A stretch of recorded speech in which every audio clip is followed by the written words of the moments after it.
Why would any country do that?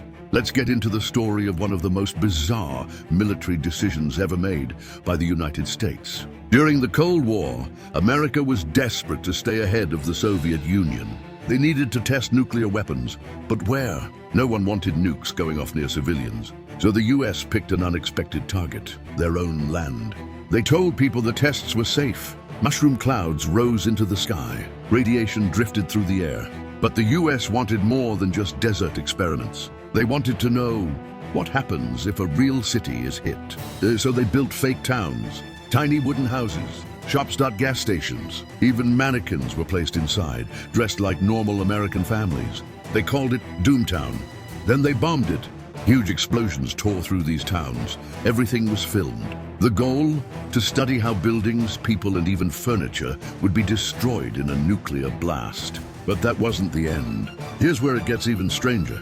In the 1950s, the government dropped nuclear bombs, not just in empty deserts, but near real towns. The most shocking case, Operation Upshot-Knothole. It was part of a series of tests meant to simulate wartime nuclear use. And during one test called Grable, the US military fired a nuclear artillery shell. Yes, a nuclear bomb shot like a cannonball. And it exploded just 7 miles away from soldiers on the ground. Thousands of troops were placed in trenches. They were told it was safe. After the blast, they were ordered to march toward ground zero, right into the radiation. Why?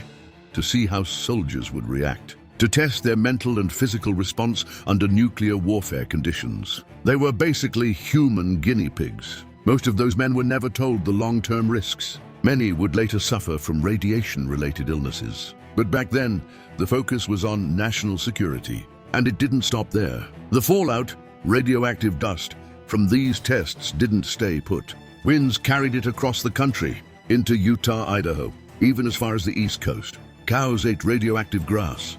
People drank radioactive milk. Cancer rates spiked in nearby towns. Still, the tests continued.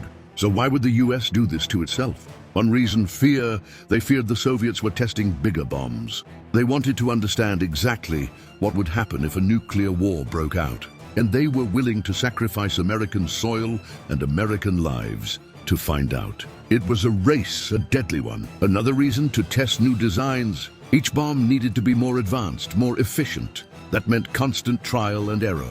And error had real-world consequences. There's one more detail that's often forgotten. They didn't always warn nearby residents. Sometimes locals saw the flash of a blast before they even got a notice. Windows shattered, ground trembled, the sky glowed, and the government told them, "It's for your safety."